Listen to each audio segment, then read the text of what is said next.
welcome to Season 4 of the Soccer Coaching Podcast, brought to you in association with our friends at Spond. Thank you for listening. I hope you enjoy this episode.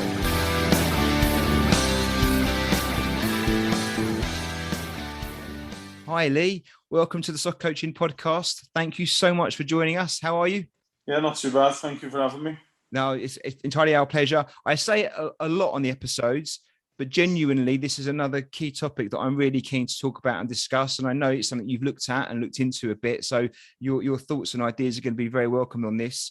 But before we get into that, if you don't mind, as is typical in these podcasts, it's good for listeners to understand who they're listening to and a bit about their background. So Lee, if you don't mind, your background and what does your company do? Yeah, so my name's Lee Christou. I'm 30, married, child's on the way, daytime. I'm a primary PE teacher in a school. I've been there for about 11 years. And I currently coach at Bootle Reserves, so reserves to a local semi-professional team. And I also coach grassroots at a club called River Juniors in Liverpool. I'm a club welfare officer and chairman at a grassroots club called Finn Harps. A bit of an Irish heritage here in Liverpool. You're clearly busy then, but let's do the most important thing first. Congratulations on the child on the way. When's the baby due? December 8th is the due date. Awesome. What a great Christmas present. All right, well, congratulations on that. Fantastic. That will keep you even more busy, I'm sure, come the new year. With the grassroots, is it Rivers Juniors, did you say? Yeah, River Juniors. What age group is that, Lee? Well, it's a massive club here in Liverpool, and they have, from under sevens all the way through. But at the moment, I'm coaching at between an under 11 and under 14. So our training night was Monday, so last night, and I was there for about 3 hours with different age groups, so that can vary. And then I also do a session on a Sunday. It's something that the club has looked at, is that pre-early years kind of age group. So obviously with me being in the school and some research I've been doing on competition in early years and stuff like that, I do just a fun session. It's hardly football, to be honest, for ages 3 and 4.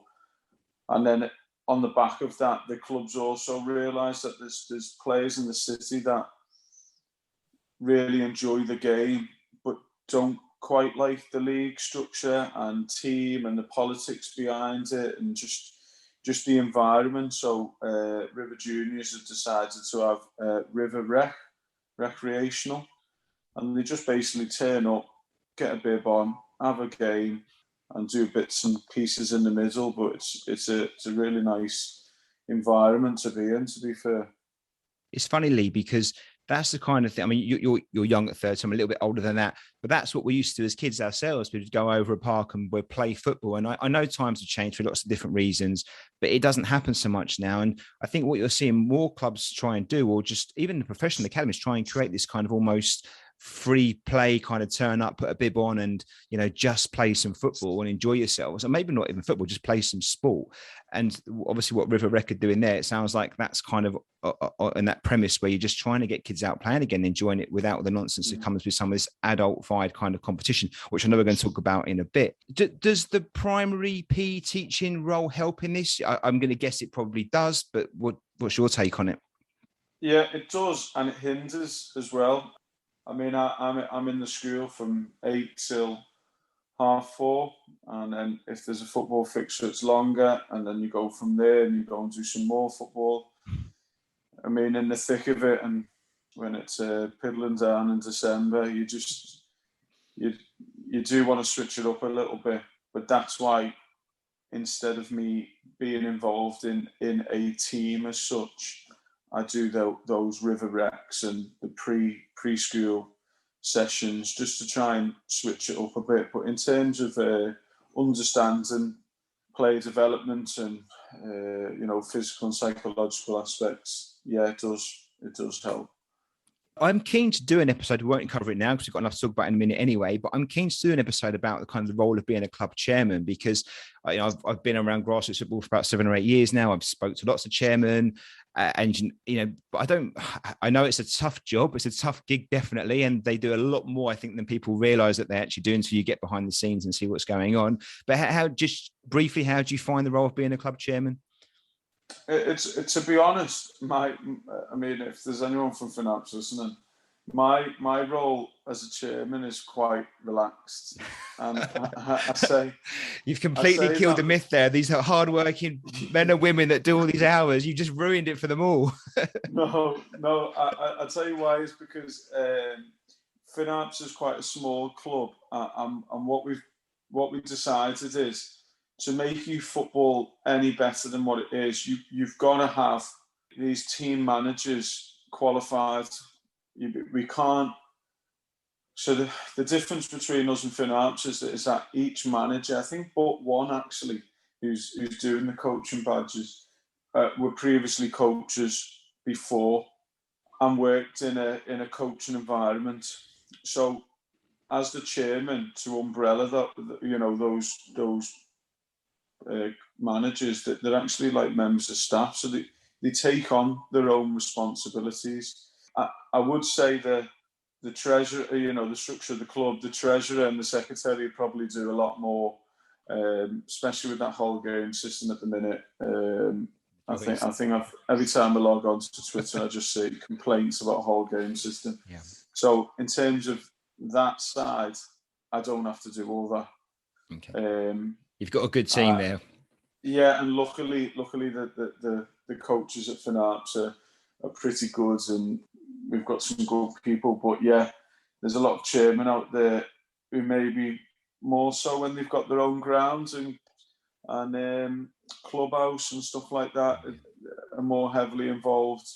But the welfare officer job, once you've checked documents and make sure the CRC is in place and the kids are looked after, you can just drop in and out with that role, really.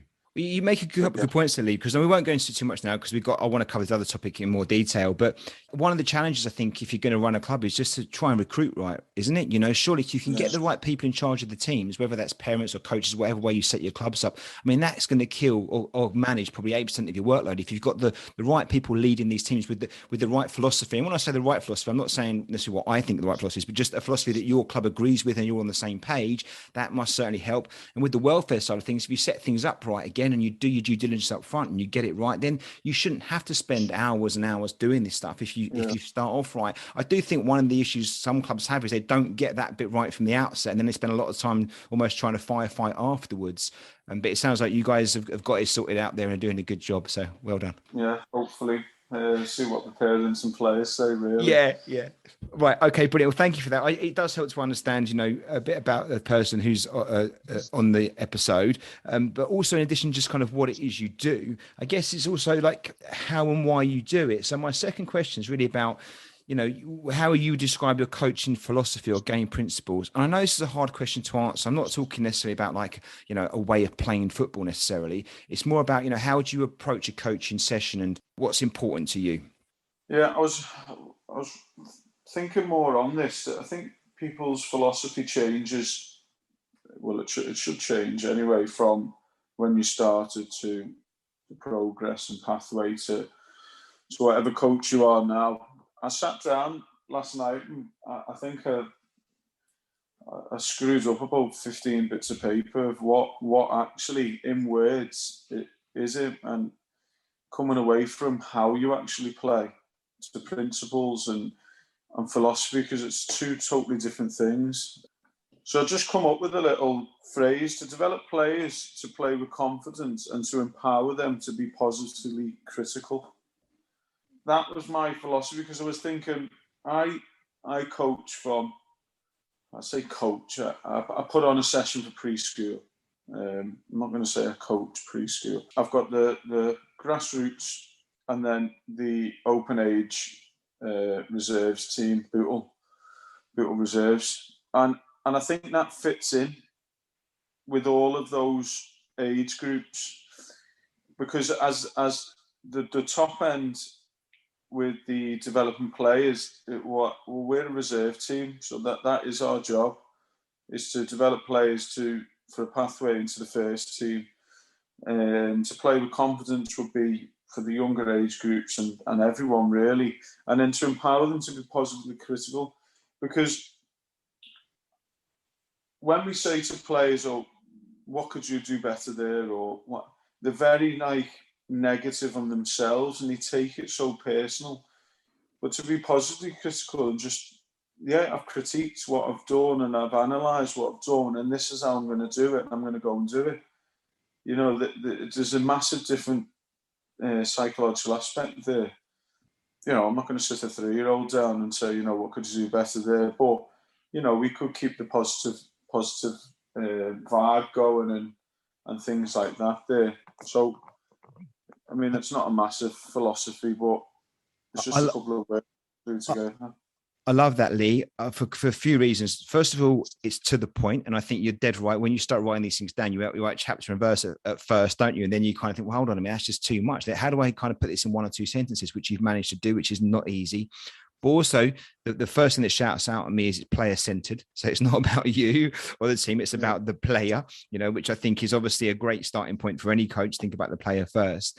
And I love the fact that what you've demonstrated there is you can have a philosophy that actually works from an under 3 to a 30-year-old. It's the same. Confidence is key. Be playing positive and being able to critically look at yourself and make, and say, actually, I know I can do better in these certain things.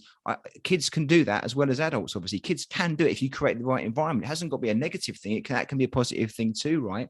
I spent an hour at the weekend talking to a parent about their kid, and the whole conversation was really around the kid's confidence. The parent was chatting away to me about these things, and we were having a chat about it. And then when I was home that evening, I listened to a podcast.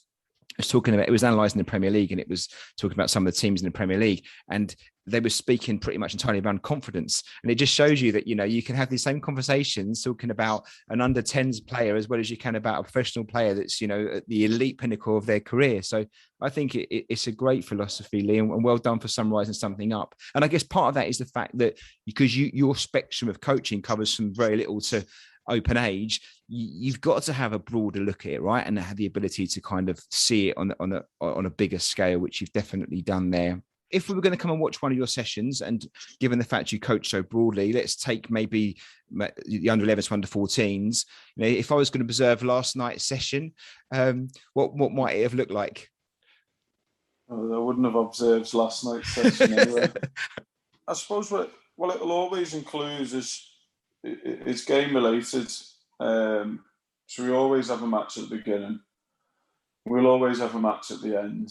And to be honest, the middle bit's a lot of game related stuff. I'm just trying to think what we did last night. We've done a small sided game, and then it went into 1v1s from different angles, and then bits of shooting in that, so it was opposed, and then we ended on a bigger game. We played like the width of a 9v9, but not quite the length, and it was only 7v7, just to create those opportunities to run at players and stuff like that. I was speaking to a manager actually yesterday. I'm not criticising them, but he texted me, the manager of that team. So at Rivers, it's different. They'll have team managers that do the weekends, and then the weekday sessions, they come to the coaches, and then we work together to see what topics need to be done, and we can get down to games and stuff like that and see ourselves what needs to be corrected or more of, less of on the weekday. He texted me about an hour before the session, maybe an hour and a half, and just said, our players don't know how to run with the ball, blah, blah, blah. And then he talked about they couldn't play out from the back. And so there was about 4 different topics he mentioned. And so I said, well, what do you want to prioritise? And then he spoke about confidence. And I was just like, so what exactly am I meant to be doing in an hour and a half? So I kind of scrapped the footy, and we played a bit of tag rugby. And he was talking about the players' confidence of actually running past players. So I thought, well, tag rugby, you have to do that. You're forced to be put in a situation to run at players. So we've done a bit of that. Just put some bibs in the shorts and played a bit of tag rugby with the football, and then went into some 1v1s. So it's chaos. If you come to a session, it's organised chaos sometimes, and it can just look a bit daft. It's player centred. I mean, I was reading up on a bit of research someone's done in 2000 called Mooney, and it's just talking about curriculum in schools.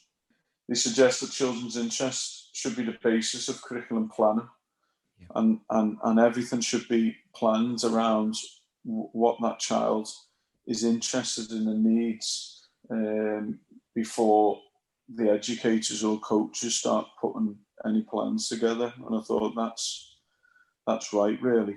This looks like, again, where maybe your teaching experience comes into play, because we've all had those conversations with coaches that kind of say, oh, my team can't do the X, Y, and Z. And, one thing leads to about 20 different things. And, if you do kind of lift the stone and look underneath it, you can sometimes see the reasons, that these conversations are taking place. But we've got the skill set to be able to do it. So, okay, let's take a step back there and use a technique maybe that's, not trying to fix everything, but certainly trying to maybe look at more principles rather than actually specific detail around maybe, a technical issue or, something like a pattern of play or something. But actually, let's just get the kids doing some of the stuff they need to be doing. So being positive on the ball, running forward with the ball, whether you're holding it or kicking it, what does it matter? Because it's all psychological. And I think that's where maybe having a teaching background is a huge benefit compared to maybe some of those volunteer parents out there that don't work in education and they're just doing the best they can, but they would then I think what they might do, Lee, and correct me if you think I'm wrong here, but they'd probably say, right, if we need to get the kids better on the ball, then let's give everyone a ball each and do lots of unopposed kind of just moving the ball around with your feet. And I'm not saying unopposed doesn't have a place, but that won't fix those problems. Where what you've done last night is you put on a game, you've made it fun. Most importantly, you've done what Mooney said in 2000, and that's get some engagement from the players so they want to play the game. So they're going to try their best at it, which is great as well, because then you get bigger impact. But you've made it about a game still in a clever way. And I wonder if that's something that more coaches can learn from, and trying to have that more open, just thinking outside the box a bit about how you can solve some of these problems and not necessarily go backwards, but go forwards. Yeah, I think as well as to get better at football, you need to play football. I mean, that's not hard, is it? But like you're looking at pre-season,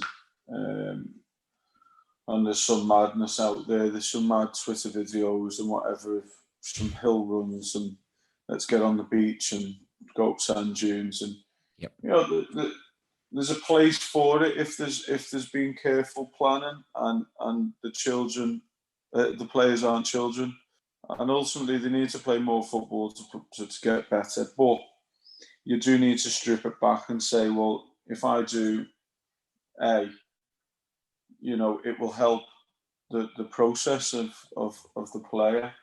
And it's long term, rightly, isn't it? You can't fix anything overnight. I mean, even your session, however good it may have been yesterday, or helping this coach out, in an hour and a half, you can only do so much. I mean, it takes months to make some significant changes, if not years, right? So you've got to be realistic. Yeah, I mean, last night's session, the players' confidence of running with the ball. I mean, next week it could be something totally different. So the team man, and look, don't get me wrong, if there weren't any volunteers out there, unqualified or not, or qualified, sorry, we wouldn't have half the youth sport in the country. So there's credit to them. Anyone that gives up the time for kids' sport and stuff like that is only helping a bigger picture. But one week it could be, oh, they can't run with the ball, and then next week it'll be something about you can't finish, or so there needs to be careful planning. Yeah. And that's just what people have got to be aware of, really. You can't fix something and then think that, oh, they've mastered running with the ball now, so we can move on to something else. So true. There needs to be snippets of everything, really. So true. So just last question before we get on to the actual theme of today's episode, just briefly, very quickly, what would a session never include for you? What's your definite no-nos? Not going to happen. Cues, waiting rounds, but due to the COVID restrictions a few months back with the groups of 6, was it, or groups of Yeah, 4? the bubbles, yep. Whatever the group was. I really valued peer observation. I've never enjoyed it. But last night with the 1v1s, I put them in groups of 3, and the third person just being a ref or a coach, just to get that, like at my, I know you said only a short answer to this, but I was thinking about this yesterday. With my bit of reserves, open age, if they're sitting on the bench, they just start chatting to each other and, you know, what they're going to do on the weekends. And there's no observation there. There's no analysing what's going on. You know, if you're a fullback, you don't even know what foot the winger is, you know, the opposing wing. They haven't been given the tools to actually observe. So with that third, in the 1v1, with the under 11s to 14s, the third person was the coach and the referee. And I went over and quizzed them, you know, what foot are they, what's the trends, what do they normally do? So even though they're waiting, and I hate it, there's a purpose to it. And with the COVID restrictions in groups of 4 or 6, whatever it was, I really valued like one-to-one coaching and more of the psychological of the 4 corners, maybe, and the social side of the 4 corners. So yeah, I wouldn't like to have cues. However, to have a spare person observing, I really don't mind. On these podcasts, there's nearly always 1 or 2 kind of little nuggets that come out of every episode because of the quality of the guests that come on them. And we haven't got to the main content yet, but straight away on this, I'm loving the fact, because I think I'm an okay coach. I'm an okay facilitator of a session, I should say, not a coach. You know, I can put on a half decent session, but even the numbers still throw me out sometimes. You know, if you kind of plan for 10 and you end up with 9, or, you know, you're thinking you get 9, you end up with 8, and I still could throw me out depending on the session. It can. I've got better at adapting, but it certainly can. But what I've never done on 1v1s is, if I've got an odd number, I've always tried to find a way to crowbar the extra player in somehow. What I've never done is say, do you know what, that extra player, come out and observe, have a little watch, just for 2 or 3 minutes, watch what's going on. You know, what skills are they using? What's being effective? What isn't working? And then when you get and have your go, someone else can come and step out and watch. And I think that's brilliantly. It seems so obvious when you say it aloud. We do sometimes have players watching other things, but I've never used it as part of a 1v1 thing. And that's probably where it could be it's best, because you're getting a real opportunity as the player watching to observe just 2 of your teammates kind of going at each other, you know, in a tight space, and seeing what skills work, you know, how they're being successful or not. And then you get your chance to have a go at that. And that's not a cue. That's just good learning time, right? And it's just taking a breath and a second out. You've got peer-to-peer learning, you've got player ownership, you know, they feel like they're part of, you know, the coach's kind of team, if you like. And that can only be a good thing. I think that's an excellent observation, and something I will be stealing, Lee. The main theme of today's podcast is really about competition, and looking at kind of, you know, how does competition impact on youth coaching and player development? And I know you've looked at this a little bit. You as part of a dissertation, I think, for your university course, or was it for your masters? Or it was uni I'd done in 2014, I think. Okay, all right, it's not as long ago. So, you know, I'm not saying you're an expert, I'm sure you would say yourself, but you certainly looked at it, which is a good thing. And obviously in the world of coaching, you do a lot of this stuff. So you see competition at different levels and in different contexts. But before we look at the actual kind of the issues around competition, just when you talk about competition in youth sport, what do you mean? Say, if we take that 1v1 situation, obviously there's competition between the attack and defender, but that third person is also thinking, I've just been done by him, and I'm going to analyse him, and then when I get back in there, I'm going to go and better myself. For me, that's what I think competition is. It's not about leagues and cups and points and whatever. It can be, but I'm a firm believer that we need competitive children. And when I say children, I mean as young as they can. And I know that's going to sound really bad, but I'm not talking about the Man City under-5 team photo that got circled around a few months back. And I've got to be careful because I've done a bit of coaching for City, but I don't agree with that. You don't have to agree with everything in the workplace. I'm talking about, even as a school, we do it, right? Who's first to sit down on the carpet? Yeah. Who's the first one to listen? Who's got 10 out of 10 out of spellings? That is all subconsciously you're creating a competitive environment. How we facilitate that and the people involved in that competition is when it can go bad or it can be really, really good. So for me, I'm talking about the subconscious competition maybe, and the really small, minimal bits of competition that I think we need to focus on. Because if you go and look at a professional team set up pre-season, it's very competitive, and it can be over really small, stupid things. Yeah. I was watching Chelsea with Tuchel doing a pre-season session. It was a game of headers, and they were split up into 2 or 3 teams. And I'm thinking, you're paid professional, getting paid God knows how much, and you're so hyped over a game of headers. But it's competition, it's competitive. The players thrive in that environment. Obviously, they're professional athletes and they'll thrive. But you give a child a competition, and the learning is so much different. It's a different environment to be in. So for me, competition is not about leagues and cups. It's about those small, minute aspects that we can make fun.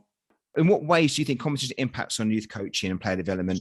I mean, I agree with you. If it's done right, then 100% it can be a very effective tool. But how does having a good competitive environment within a club benefit those players? If we park the leagues and stuff for a second, so we park some of the negative stuff, but the positive side of having a competitive environment, how does that transfer into player development? Well, there's again, bit of research, 2013, psychological aspects of emotional control and exploration were reportedly related to sport participation. It's true. We're developing, if we're talking about a younger age group, competition can expose you to self-esteem. It can be, the emotional control that they're talking about. It can think about empathy. There's so much life skills that can be brought to light with competition. However, you've got to have the right person behind you. The amount of times I say, right, if you score a goal, I'll give you £5. Or there was one, I was watching a game and I was walking through, one of these big hub pitches, and there's three 11-a-side pitches going on, lots of different matches. And I was walking past. If you win, I'll go and buy you a McDonald's. I was thinking, what on earth are we trying to promote here? But you make a good point, Lee, on that one, because competition can kind of then quite correlate into rewards, can't it, and recognition. Yeah. And one of the dangers there is this thing about extrinsic and intrinsic rewards, and I've seen it before. I mean, look, I think when you first start off on this coaching journey when you first start on this grassroots coach, being part of a grassroots coaching club, even as a parent, under 6, under 7s, well, the first thing that happens is suddenly everyone's offering their children, £1 a goal or match tax cards for scoring goals and things like this. It happens, and these extrinsic rewards. And I've seen it time and time again where those children that got rewarded the most extrinsically didn't develop and progress. Those children that were encouraged to do it intrinsically for to feel good about themselves and for an inner purpose, if you like, beyond some kind of external recognition, that's when it works better. So again, I think, like you say, competition can be such a positive thing. It helps with the emotional control and other bits and pieces, but you've got to recognize and reward in the right way too.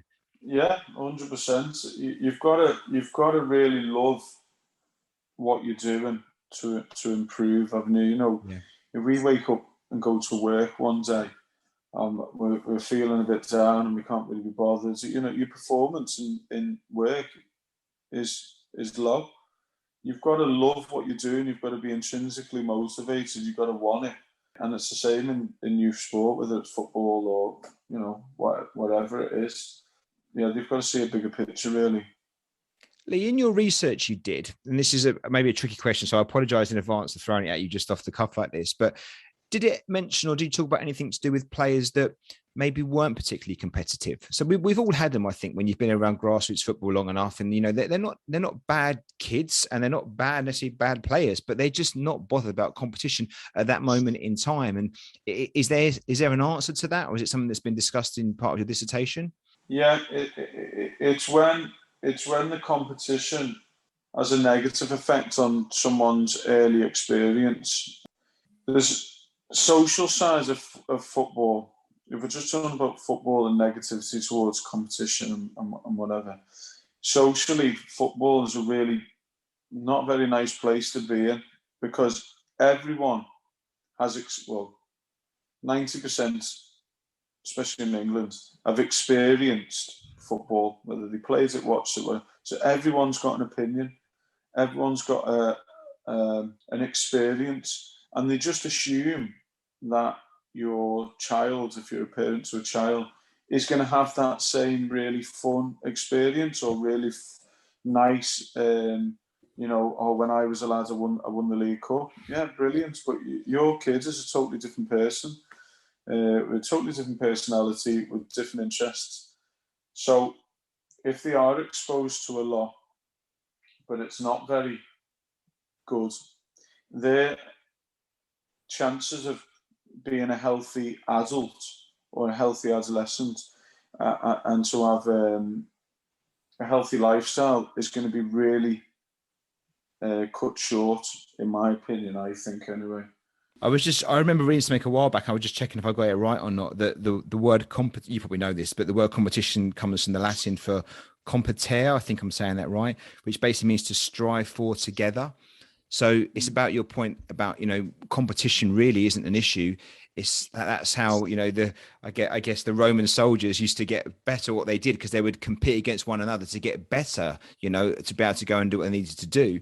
And I wonder whether or not that's got lost a little bit, especially in youth sport. That idea of competition has been kind of almost adultified and kind of taken off in these kind of leagues and these tables and these trophies format. And actually, competition really isn't the problem, because all sport is competitive, right, by its very nature.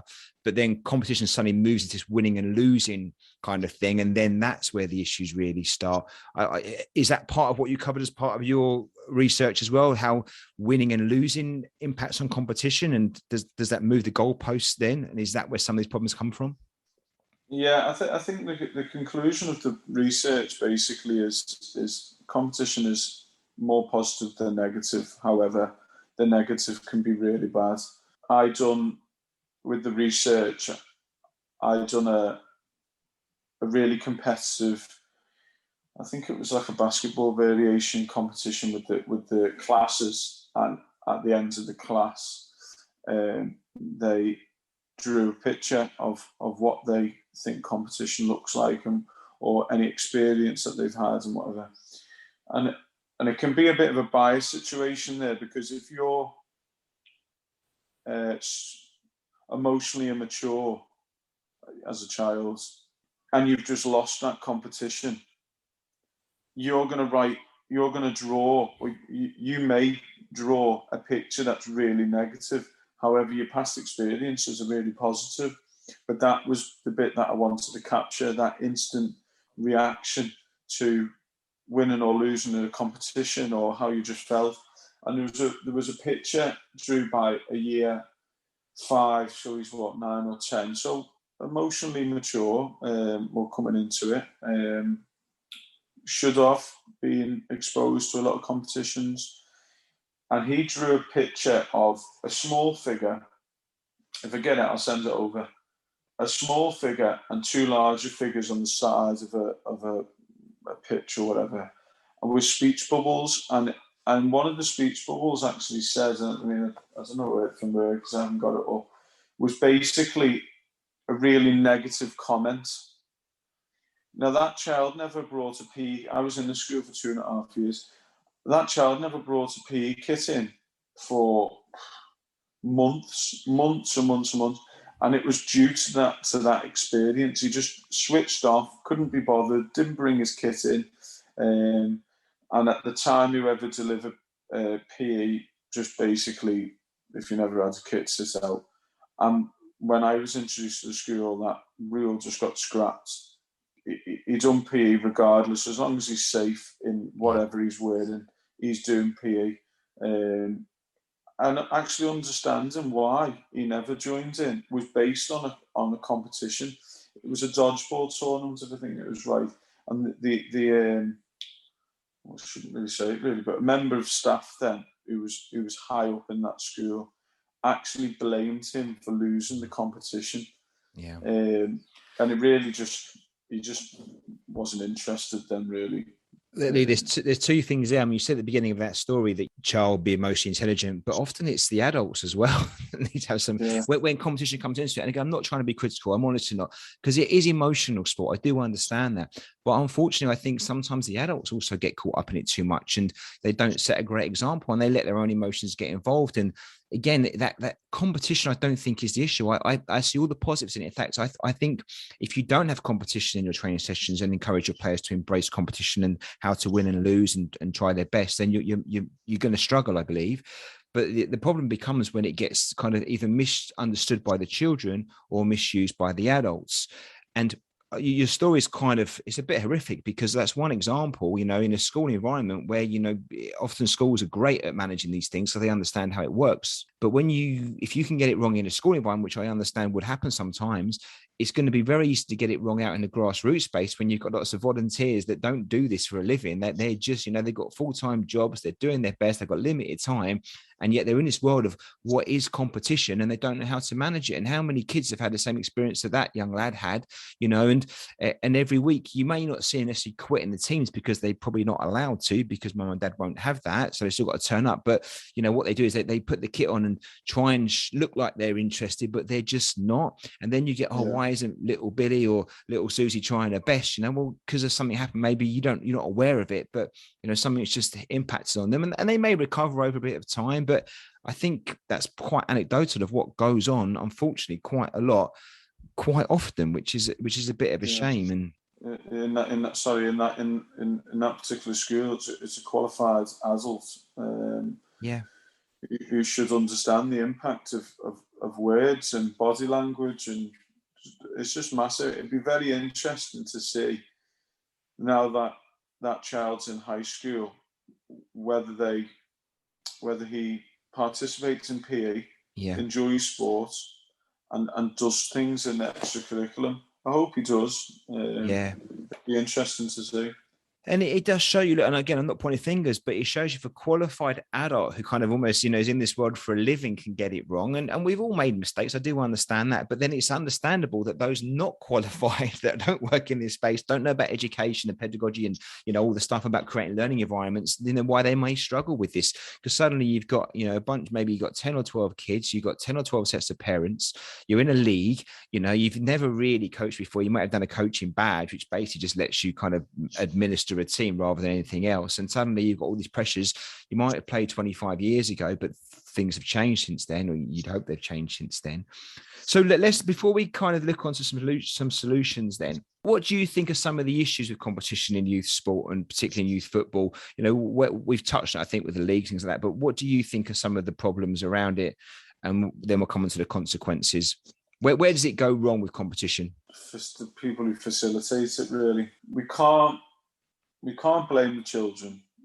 We can't blame the players. We can't blame referees or league officials, whatever. It's got to be the people involved directly with children's development. It's crazy to think how important and how much stature a coach has got in America compared to here. And I don't mean statures in like, look at me and whatever. I remember speaking to an older couple I think it was in one of the theme parks in Florida, and we were talking about sport. They both knew who their college coach was in I think it was American football. And I was at uni at the time, and I was thinking, I don't even know who our coach is for our men's football team. Yeah. And these two older, no disrespect, but they knew who the words of the name of their coach, And I just think that is massive compared to here. We've got no formal job title, no respect for the role of a coach, really.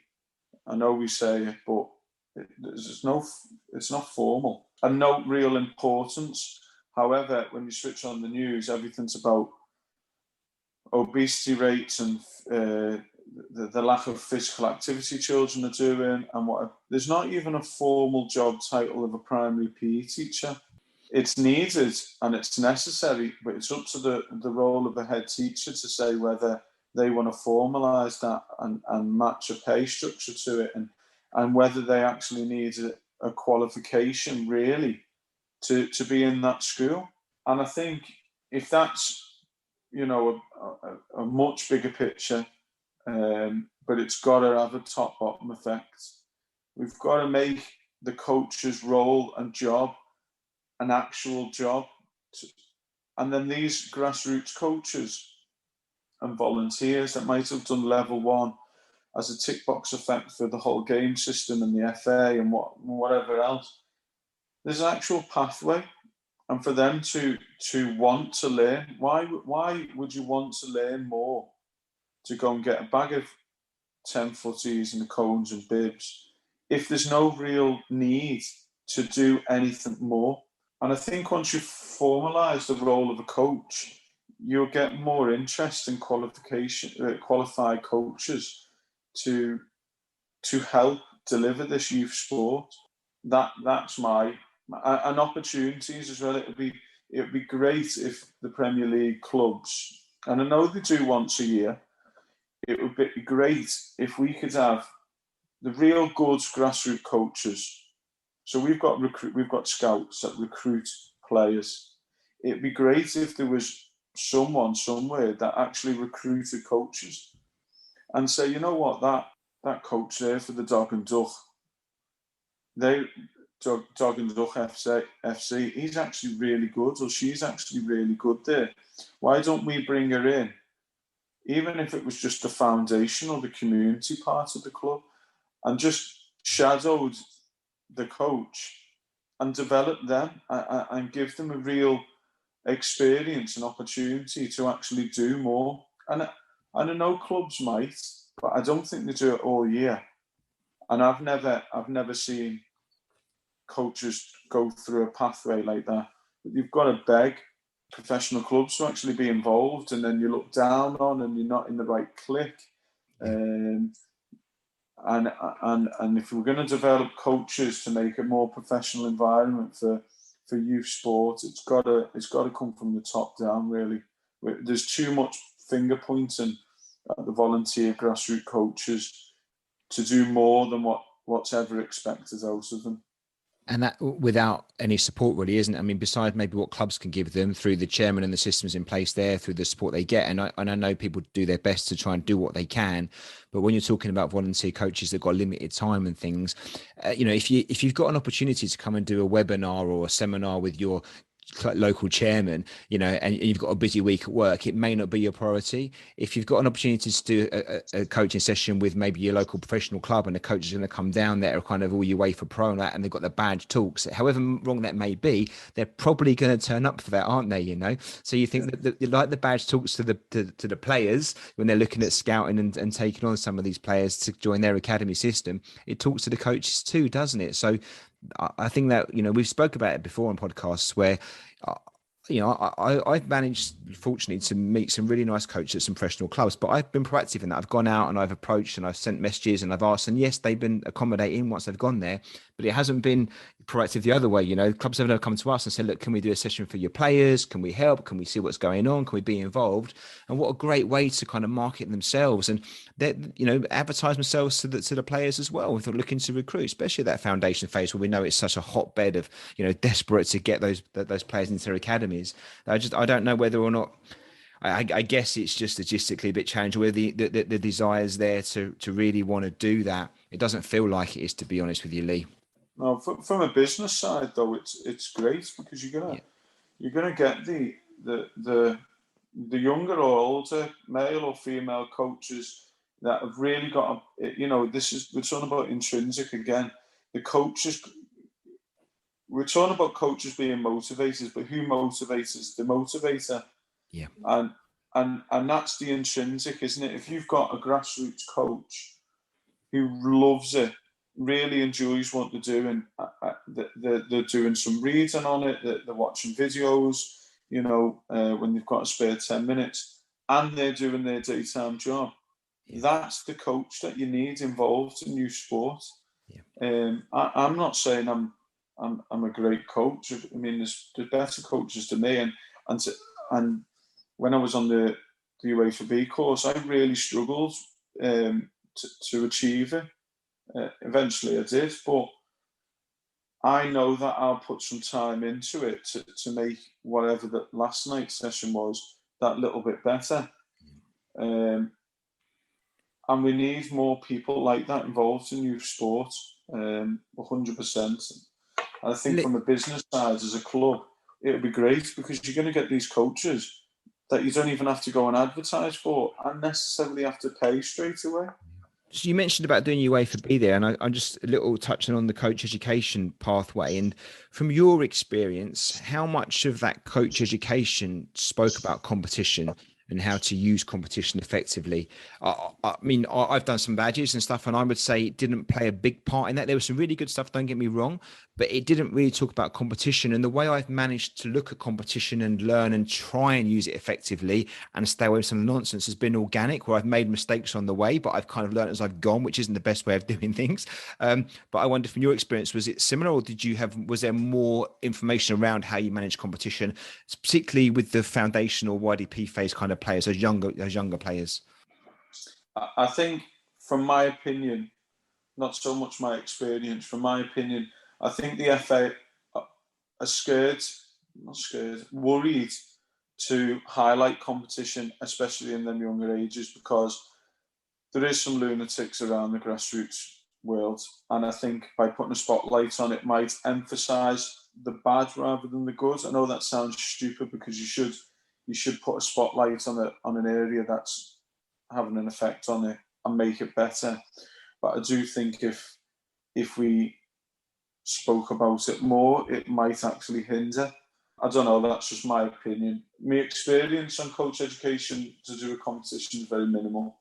I think they're trying to brush that to one side and focus on something else. But in my opinion, if we made that better, to have competitive children would benefit everyone. I think we just need to have qualified people to rein it in when it's going wrong, and change it up when it needs to, and stuff like that.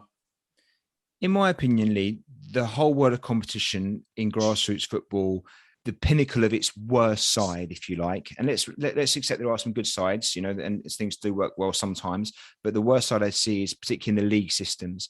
So this idea that it's non-competitive to under 12s in England, which is the way it is absolute nonsense, because number one, you can't take competition out of sport. So whether you're playing 3v3 with under 5s, or you're playing adult football, if it's a sport, it's competitive. That's the nature. You can't take it out. It's impossible. It's intrinsic.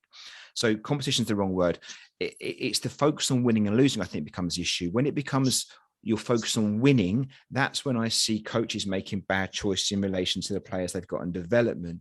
And for me, it that highlights the most when it comes to the Sunday league games and matches. So you might have, for example, an under 8s or under 9s team, and I'm using a young age specifically, but it can obviously be 14s, 15s, 16s, but let's the worst cases, under 7s, 8s and 9s. So you're very young players, 6, 7, 8-year-olds playing games on a Sunday with their team.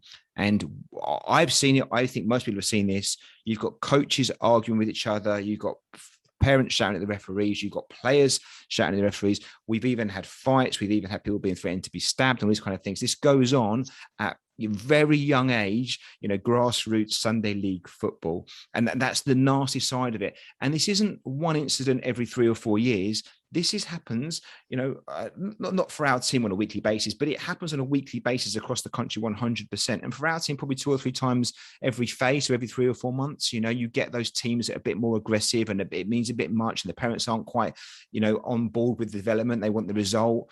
Therefore, the coach, they make bad choices. Is that something you've experienced? Because obviously I'm talking from my opinion now. And if so, what can we do about it? Is there anything we can do to try and help this process move forward? Who's responsible, and how can we make it better for these players and the coaches? Yeah, unfortunately for me, I was involved in a bit of sideline shouting. I mean, I had my team at like 19, and I wasn't coaching that long because I was like picking up cones and things like that, helping out at like 16, You were 17. 19. Yeah, Yep. I was 19, and Yep. I had my newly under sixes, and then in the summer, and then they went into the under 7 league, and I got heated on the sideline, Yep. and I was giving loads to the other sideline manager, and it was actually another parent who pulled me aside and was like, "Look, come on." And I think you've either got to witness it or be in it yourself and think, what on earth am I doing here? When we're talking about competition, I was speaking before about everyone has an opinion because everyone's experienced sports, youth sports, football, whatever, and everyone's got an opinion what should and shouldn't happen. It does happen, unfortunately, every week and every other week. Some people learn from it, and then you've got these lunatics that don't. For the FA to come out and ban competition on leagues is ridiculous. I understand why. One of the reasons they might have done that is because it's easier to ban things than manage it. But the long-term effect, as you said, it doesn't matter what they're getting at the end of the game. We're talking about intrinsic.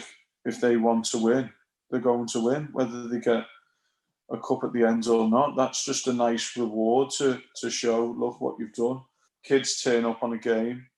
Adults turn up to a game to win. They don't just turn up to be a part of it as much as we think it. But it's funny when you watch, and I might be getting a bit of trouble with this, but when you watch males and females playing sport, unless they're in that professional athletes, because it doesn't matter whether you're male or female, you are a professional athlete. The competition, people think that competition in women's sport is not high, and it's not there. It's not that at all. It's the fact that women have got more empathy towards players, that when they lose, they've just lost. It's as simple as that. And they'll go back and still analyse the game and still reflect on their performance. But because women, girls, children develop emotionally quicker than males, that their exposure to empathy to other players when they lose or to themselves is at a higher rate. That once they lose and they get on with it. It's very rare that you see adults misbehaving at a girls' football match than they do with boys. And it's weird that, because if we're generalising that males watch football more than females, let's just generalise that. That means then if a dad is taking the daughter to the game, you would think that they would be more overprotective. And they're not. And the same for women. They're taking their daughter to watch a game. If something happens in that girls' football match, it doesn't explode like it to like the boys. And it's just very interesting when you sit back and watch and take that in. It's so truly. I coached an under-16s girls team for a little while, and the standard of football was exceptional. The competition was as intense as anything I've seen with under-16 boys. It was all very similar. The only bit that was tangibly different to me was the whole environment of the match day experience was 1,000 times more pleasant.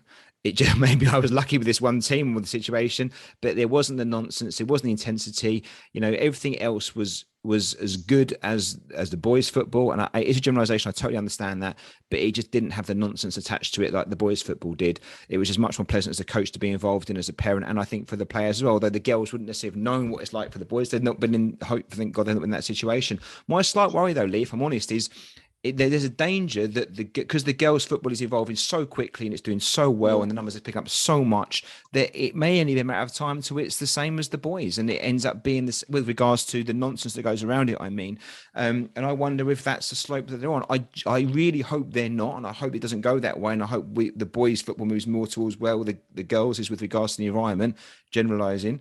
But my worry would be that if I was going to bet, I'd bet that actually look forward 5 years time or 10 years time, and I wouldn't be surprised if the girls, stuff has kept growing and doing the right things like it has done. But the one negative would be the fact the environment's become a bit more cutthroat for the match day experience like the boys has. I do agree. I hope it really doesn't. The only thing that I'm going to counter that with is, unfortunately, my opinion again, and it's not an opinion that is attached to me, but I do think when a parent goes to a competition with their boy, everything becomes serious. I was reading something on what was it called, the grass feel effect or something like that. The journey to the competition is very chilled, and then as soon as the parent feels the grass on the shoes, they turn into something totally different. I don't think that happens in women's football. I think unfortunately, I think the parents turn up and say, it's only the girls' game. And it's totally relaxed and chilled, and it shouldn't be. It should be exactly the same. I just don't feel like there's going to be that vibe, because subconsciously they're not assuming what's going to happen, or they're not. I just don't I think their view on women's sport when they're watching their child is totally different to the vision they see when their boy plays sports. And I think that's the difference. And if we could have the balance of the two, it would be perfect. Yeah. I guess the question is, why is there a difference, between the two? Is it the prize? Is it because obviously in men's football has got this, attachment, big figure salaries, and yeah. And I've seen players overreact in like B and C teams, kind of thing. So it's not about being the A team in the next Premier League player necessarily, but does it manifest itself down that, you've got this mentality where you've got the academy system where all these boys are getting signed, then you've got the boys that want to get signed, then you've got the players that want to get in the team that's got boys that want to get signed. And, does it just kind of fuel this fire where actually in the girls, it's not quite in that place just yet? I mean, don't get me wrong. I know there's some, you can play some very good level of professional football and get some good money in girls football now. But that's a relatively recent thing. The Premier League's been going since '92, and that's kind of ramped up salaries, and you can earn £1 million a week and all that kind of stuff. But the girls' salaries aren't quite there yet. If it goes down that road, is that the danger that then suddenly the prize drives the environment? I don't think it will, and it's down to that emotional intelligence at an early age. I think just women are more equipped for these situations at a younger age, and I think it travels all the way through their playing career or adult life, or whatever. It's great to see intrinsically they're the same. I think women and men, or girls and boys, intrinsically want to win still, and intrinsically motivated, and they've still got the sense of pride and performance and whatever. It comes down to the emotional intelligence and empathy towards the situations. I think that's what helps, and that's what's the difference between men's and women's football. But that's my opinion. And Lee, then just a final question on it, really, I guess. How do you see it evolving over the next 5 or 10 years or so with regards to competition, youth sport? Is there anything that can be done to help make it a better experience, particularly, let's say, for the boys then, but just generally speaking, what's your thoughts on how it may look, and what's your hopes on how you'd like it to look? So we spoke about the opportunities of coaches developing, and a formalised coaching pathway would be really good. That would motivate the volunteer coaches. And I think if we're talking about football, girls and boys, I'd love to, and all the cricketers are going to complain, but I'd love to see this season change months. I'd love to see futsal November to February, and then in the summer months, spring time, be football, the leagues, the grassroots, whatever. And then in the summer, if they want to go and play cricket and whatever, tennis, then fair dues. But if you want to join into these football tournaments, then that's your month of July and August. Just like you have a choice to play basketball in the winter or football. And I've had this conversation loads of times, and all the cricketers and tennis players come out and complain. But yeah, it'd be a nice twist if we could change that over, introduce futsal. I would also like to see a smaller size of game. So I think if you're under 6 and 7, it should be like 3v3, and then 4v4, 5v5, with an extra year at 9v9. As it goes through. Yep. Because they get bigger goal, bigger pitch, and a different formation. And then there's an offside rule that gets introduced a year later. I just think it's massive big difference from 7v7. However, when taking the Finn Arps team to Holland, you play on a half size 11v11. It's a bigger goal and it's a size 5. So there's a twist to that, isn't it? We're concentrating maybe too much on the players that can't, and we're catering for them. In the same environment are players that can and thrive. So it's interesting that the European football just get lumbered with the same size pitch and goal, and you have to get on with it with a size 5. It's only us really that have a size 3 and 4. Well, a 3 more so. But yeah, I think 3v3s from an early age, travelling in through an extra year of 9v9, and then introducing futsal in the winter when it's piddling down. I mean, if you've got an under 7 goalkeeper, he's going to be doing nothing, especially if he's in a good team. December, January, just standing there doing nothing. It doesn't help his development or her development at all. Lee, thank you so much. Besides the new baby coming along, which will completely change your life upside down, all for the better, I'm sure. What are your plans moving forward? Just get ready for that, really. See how less coaching I'll probably do when the baby arrives. I might have to prioritise my weeknights now, I think. Yeah. I think that will get me in trouble. Definitely. Well, look, thanks so much for covering the key topics so insightfully and raising some really good points. Look, I know it's about opinions, and that's what football is about. Let's be honest about it, but it's fine. But unless we talk about these things and we just have an open conversation, how are we going to improve it? I believe that it's recognised that competition isn't always used appropriately in youth sport. I think we recognise that particularly in football. I mean, I see it daily also weekly in what I do. So, mate, it's right we talk about these things, and it's not trying to be critical or point fingers, but we all have responsibility, don't we, as the adults that are involved in youth sport, to try and improve where we can. And you've mentioned it yourself. It's not competition which is a problem. It's how we manage it, particularly with regards to, winning and being results focused. And if we can all work a bit harder to try and keep the competition, the positive elements of it, but try and negate some of the negative sides to it all, then that's going to be a better experience for the players and for the coaches. And that's the hope, right? And you've done a great job at highlighting that, Lee. Thank you so much. Your dissertation was time well spent. Yeah, I just used the better grades on it, I think. Oh, yeah, I want to ask what you got for it. I'm not going to tell you. Well, it wasn't a first anyway. You did.